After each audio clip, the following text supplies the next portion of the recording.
Regent Turner. It's really wonderful to see you. I echo my colleague, Senator Cooney's sentiments that we are incredibly proud to have you representing our area and the work that you have already put in your short tenure as you embark on this next term. I do want to, as I have to, as chair of mental health, it is the one thing that is so on my mind at all times, especially for our young people. And I'm so glad to hear that you've brought it up already as something that you see the regions can do more of. And I just want to share with you, I have some frustration about what we have and have not been able to accomplish when I think we all agree we are in crisis mode at this moment. And I couldn't agree with you more with your sentiment to say, yes, math, yes, science, yes, reading specialists.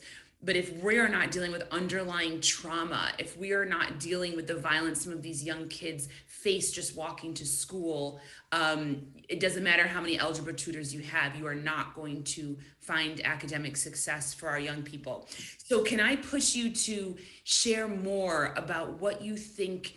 What can we do together? What can the regions do to help facilitate, at the end of the day, getting mental health services into our schools and in front of the young people who need them the most?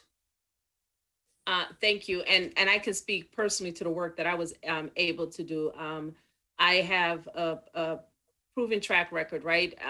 Even in the school system that I worked in, to say we need to address the mental health needs of our students, right? We need to address some of the trauma that's experienced by students, the trauma that teachers experience, and almost challenging my then superintendent to say, just give me 2 years, right? I promise you will begin to see the academic outcome. So I've been in systems where we've done that. We brought in community mental health agencies with parent permission to partner with us, created spaces for them in the schools in which they can provide treatment to the family and the students because they were not showing up in the clinics because of transportation or whatever other barriers that existed. So I think as a system, I'm just afraid it has not become as urgent as it is, right? And I think we need to think about what resources are we offering for schools, right? What are some of the red tapes? Working with the Office of Mental Health, like there's a lot of red tape when you bring in a clinician from the community to be in a school, whether it's a community school, right?